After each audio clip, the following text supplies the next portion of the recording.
Are these the same spirits as the first movie? No. Didn't Carol Ann say they're back? Yep. Why? To get your hopes up and then... All this and more on Gory Storytime. Warning. Gory Storytime is a horror movie review show by a son and his dad who thought that letting his 5-year-old watch scary movies was acceptable. If you are offended by horror or talk about blood and gore by a child, or if you don't want horror movies from the 60s through today spoiled, then there is a remote stuck in your couch cushion next to potato chip crumbs. Use it. And of course, parental discretion is advised. Why? You didn't use any. Shut up and start the show.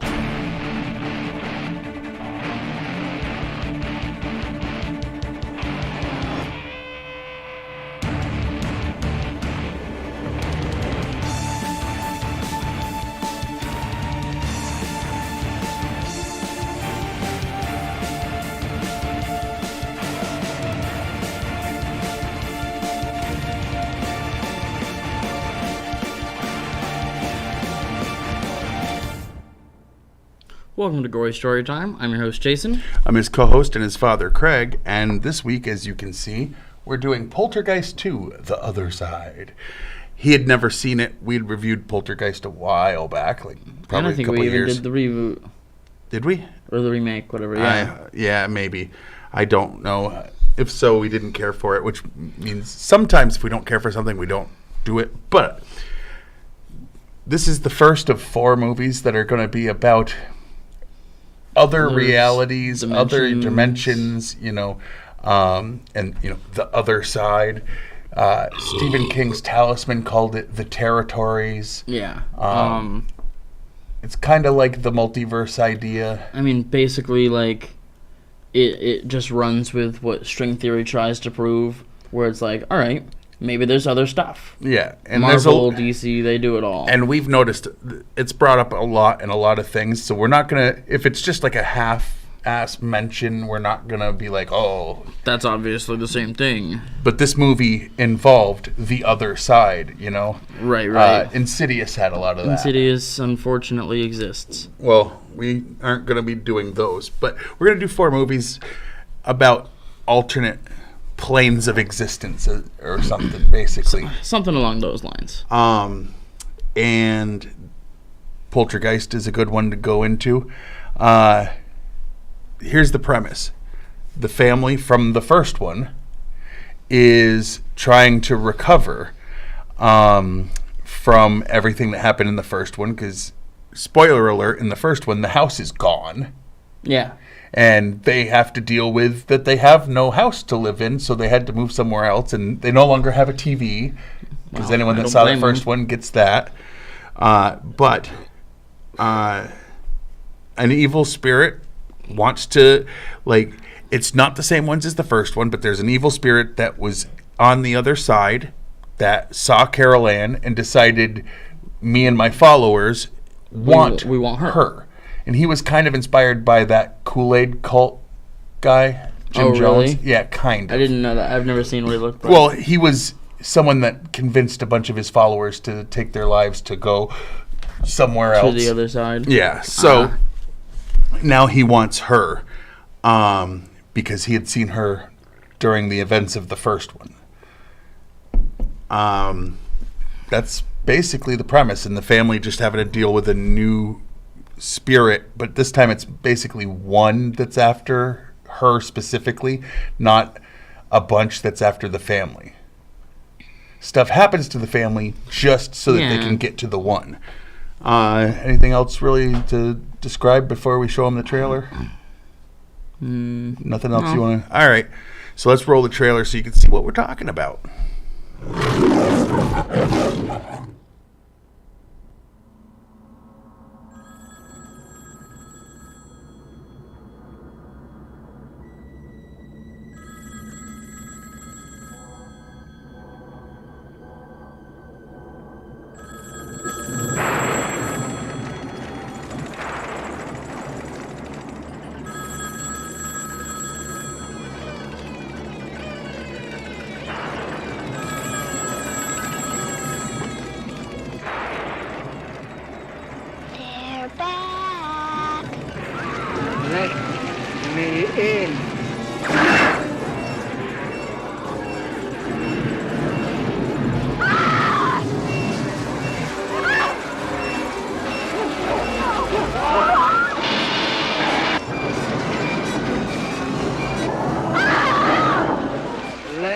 me eat. Why the hell won't you leave us alone?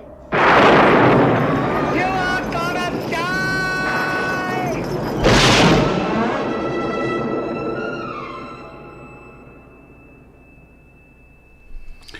All right. It didn't give too much away, but it kind of... It let you know who the good guys were, which is the family again, and who the bad guy was, which is... Well, it's more like we're letting you know we got the family back. Except for the older sister, but she wasn't able to be in a movie because she had been deceased, which we'll get into a little bit later, too. Now,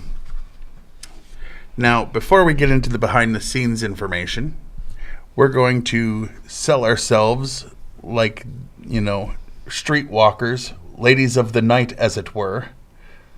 And we're going to push all these real products that actually exist that you can purchase. This week, we got what was it? They backed up a pickup truck filled with Indian head pennies. And that was our payment to promote these things. Gory Storytime is brought to you by Curses, the in-depth documentary series about famous cursed movies, TV shows, and items. We give you all the available evidence available on both sides, or we give you all the evidence available, I didn't say it twice, that's weird, on both sides, and you can decide for yourself what to believe. Curses, coming soon. Pretend it's the 1980s and check your local listings for channel. Or time and channel. And by It's All Your Fault, the self-help book that teaches you to... To burp? Yeah. Teaches you to accept the blame for all the crap in your life. Your father left? Your fault. Your spouse cheated? That's on you. You got bullied? That's what happens when you behave as you do. It's all your fault, because the trend of blaming your parents is over, and that's your fault too. All right.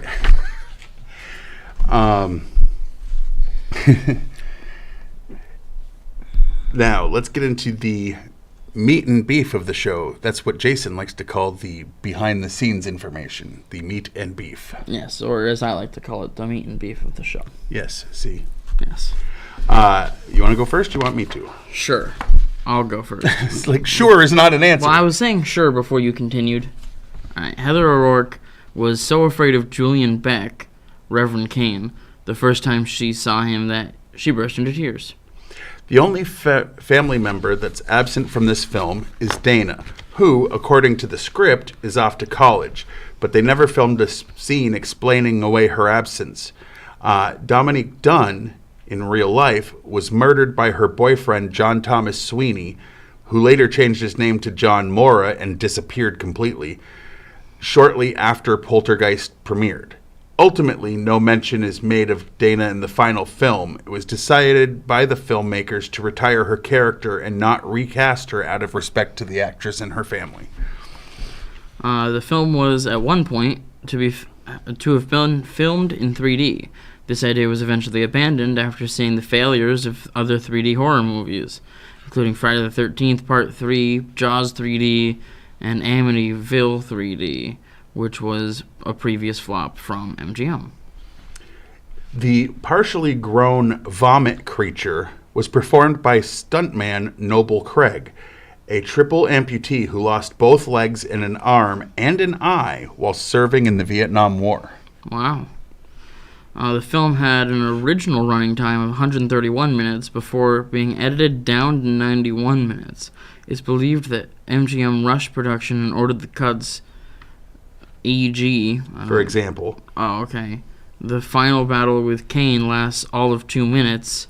Zelda Rubinstein, in particular, was furious about this as she felt her best scenes were removed from the final cut. The old lady from the first one and the second one. Yeah. Like the first film, there are no murders depicted and no violent fatalities. Julian Beck died of stomach cancer shortly after filming finished. Several of his lines were dubbed in post-production by voice actor Corey Burton. According to Burton, the sound editors did such a good job that except for one scene, even he can't tell which lines are his and which are Beck's. Steve comments on Taylor perhaps being an escapee from an asylum. In One Flew Over the Cuckoo's Nest, actor Will Simpson played an asylum Samson. inmate. Samson played an asylum inmate who escapes. Nice. H.R. Geiger provided the special effects designs. Geiger created several designs, but only 2 made it into the film, albeit briefly. Some books on his art report that he was very unhappy with how his designs were translated to the film. Several of the cadavers were real skeletons, which they did in the first movie and got a bunch of crap for, so they did it again. Upon learning of this, the crew demanded an exorcism be held on set to ease the rising tension, which happened soon after. Several scenes that appeared in press stills and promotional posters were cut from the film. For example, one in which Kane tries to get into the house a second time and confronts Tangina, and one in which Steve and Diane see a flying toaster during a breakfast scene. Beatrice Straight was asked to reprise the role of Dr. Lesh from the first film, but she was ill and not willing to work on anything at that time. Jerry Goldsmith scored the film differently than on the first film. The original was fully orchestral with choral passages. This score is richer and smoother and similar to Goldsmith's work on The Omen. A poster for the film E.T. can be seen in Carol Ann's bedroom. Drew Barrymore had auditioned for the role of Carol Ann in Poltergeist before getting the role of Gertie in E.T. Spielberg was like, I like her, but not for this, but I have this other thing. Reverend Henry Kane was a rare major role for Julian Beck. Yeah, he was usually like a background character or side character. Oh, okay. The character of Reverend Kane was inspired by the infamous cultist Jim Jones. I told you. Okay. Originally, Robbie was going to be attacked by bees. Oliver Robbins had a fear of bees and refused to film the scene, and it was subsequently replaced with the braces scene, which was pretty cool. Heather O'Rourke disowned this film shortly after its release, saying that it was boring and not scary. There is no spoken English until 5 minutes into the film. And director Brian Gibson's first and only horror film. This was his first and only sequel, and he wouldn't direct another film for 7 years. He's also the only director of the Poltergeist trilogy who was British. Okay. Now, we like to give you the Rotten Tomatoes scores. And for those who are new, Rotten Tomatoes is an aggregate score. What they do is they take all the professional reviewers' scores, positive and negative, and they tell you the percent that were positive. So their number is not supposed to be influenced by their opinion. It's just out of all of them, what percent said good. Right. And the people also get to vote. But what did the professional critics have it? Have it at a 20%. 20%. Not great. But to be fair, horror movies are rarely highly rated as far as the critics in most cases. And sequels usually get it even worse. True. With some exceptions that we've seen. The people, though, have it also low at 35%. Yes. Now, what was since I know you liked this, let's go with your least favorite scene.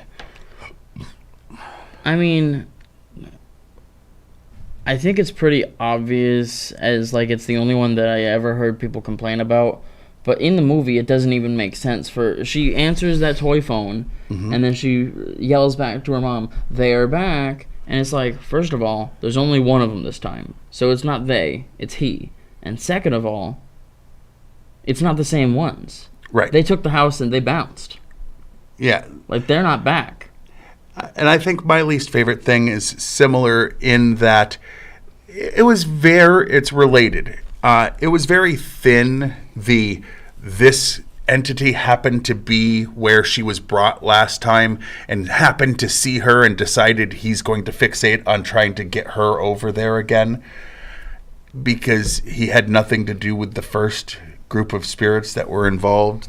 So Right. as that, yeah, like their back was just so that they could, you Put that in know, the play off trailer and be like, because "Oh, "they're look." here" was such a famous phrase. You know, I mean, it even said it on some of the posters. Heck, it doesn't not even this one, matter that it wasn't the same ones, because who's gonna truly know watching the movie if the demon's the same demon? but they specified that it wasn't. Right. That's the problem. Like, if it had just been faceless demons again, they could have done that and not been as egregious. Yeah, it could have been like, oh, they're still mad, but nope. What was your favorite scene? Well, the braces scene, actually, was really freaking cool. Talk about it. Try not to be too spoilery, but I mean, then I can't. all right. It's the thing that happens or the thing that doesn't happen. All right. Spoiler alert. So just like, if you don't want to hear this, skip ahead a little bit. Sure, the kid, what's his name? Oliver? Or, no, Robbie. Yeah. He's in the bathroom. I don't know if he's brushing his teeth or looking at his teeth, but he's looking at his teeth, and all of a sudden the wires from his braces come out, and they just, like, wrap around him like a spider web, and then they, like, suspend him in the air, and it's really cool. It was pretty cool. I would say my favorite part was probably, how should I put this? It was that I went into it not remembering this movie that well because I watched it as a kid, like in the 80s when it came out. I didn't remember that it was so hated. So when I started hearing all that before we watched it, that like, oh, it's lowly rated and all these things, I was like expecting it to just be a slog. And here's the thing. It's not a 35% movie. It's a better movie than that. Oh, yeah. It's not as good as the first one. Do not go into it understand that the drop-off that happens with most sequels absolutely positively happened with this movie. I mean, yeah, it's not nearly as good. And that's because the first one was great. Yeah. Then again, there are some movies where it's like, I expect that because look how good this first movie is, and how can that be better? Right. It's hard. It's really hard to improve off of the first one, just because life. Right. But I think my favorite thing was going, no, it's not a bad movie. It's a good movie that doesn't hold up to the original. But of course it doesn't. Right. Like, that's not fair. I mean, yes, it is because they're calling it Poltergeist 2. It's in the same, no. So it is fair to compare it to the first one because that's the universe they're not it's supposed to in. be the same. No, but if it's not as good, it's not as good. It's just people were harsher than necessary because it wasn't that much worse. Oh, not even close. It was definitely worth a watch. I don't know I don't why remember she what it finds was it rated. boring and not. What do you mean? Like, I don't remember off the top The of my head what original? the original was rated here. I mean, higher than But 20 definitely and higher 35. than this. I think it was, like, both positive ratings. Yeah, I'm pretty sure. Not the point, though. So I just think my journey into seeing that it was better than... Because I didn't really remember. I remember more the first one, because I seen it the most, and the third one because it used to rerun all the time on HBO when I was a kid, and the story that went around the third one because of the passing of the girl who played Carol Ann before they were done filming. They made a big deal about that, so I paid more attention to that. I think I had only seen this once prior to watching it with you, and that was Makes your sense. right. So hearing how bad it was, I was like, "Oh, great." It's not. It's fine. It's good. I mean... It's a good movie. It is not a great movie. Right. So, speaking of that, on a scale of 1 to 10, what number would you give a good movie but not great? Like a 6.5. Yeah, I'm going to go with probably, I was going to say 6. It's like... Realize 5 is like the line where I don't want it to go under, because if it's under a 5, I'll just bad. shut it off most of the time, unless Right, we're right. reviewing for here. I mean, honestly, like I hear you say the last time that you watched it was in the 80s, Yeah. which means it's been almost 40 years since Right. you watched this movie. So And I get it. Like, I don't need to watch this one again. Yeah. The third one, Better? we'll see. Well, I'm not going to say ahead of time because, again, it's my memory from, even though I watched it more times, it was still like in the early 90s. Slightly older, but yeah. Yeah, I don't think I ever watched them as an adult. Except for the first one. Well, the first one I watch a lot because some movies are worth watching a lot. Yeah. Well, I think that's what we've got to say, right? Yeah, basically. So, I mean, watch it. If you liked the first one, and you like the characters, and you like movies with ghosts or demons or whatever you want to call them. don't expect it to be as good as the first one. It ain't. But it's a 65. It's a 60. Like Roughly. these are passing grades. Watch it. Barely passing, but It's good enough for me. if you don't have anything else and you're wanting something with a little bit of spirit, Depending on how we feel about the third one, spirit. I know what I said. Okay. Anyway, why don't we throw up the stuff on the side so we can do that? Yes, you can watch this show on Fact TV channel 1082, Thursdays at 8:30 p.m. and Fridays at 7 p.m. You also can check us out on Facebook, and by us, I mean Gory Storytime, which has quite a lot of likes, and also Fact TV has their page, and they stream a lot of the stuff live, and just check out what's on their page. You can go to factate.com, watch a bunch of back episodes of this, as well as many other pieces of entertainment that they have. They have a lot. Yeah. And you can follow us on Twitter. I'm at Craig Jakes, all one word, all lowercase, and I never tweet anything about the show. I'm at Jiggly Fernbrain, and I'm still not logged in on my new phone. But that is the one to follow more because he does go in to his old phone to do it once in a while. I do. And there are some very funny gems I in there. Tweeted almost exactly 2 weeks ago. Well, that's about it, right? Oh, Yeah. Check out on YouTube, type in Gory Storytime. The two pages that'll come up is the Fact TV page and my Gory Storytime page. Like them both, hit subscribe to both, whatever. Oh, yeah. Show some love to the people that produce the show and show some love to the show. Yeah. And until next week, with another movie about other places, Yeah. I've been your host, Jason. I've been his co-host and father, Craig, and Sweet dreams.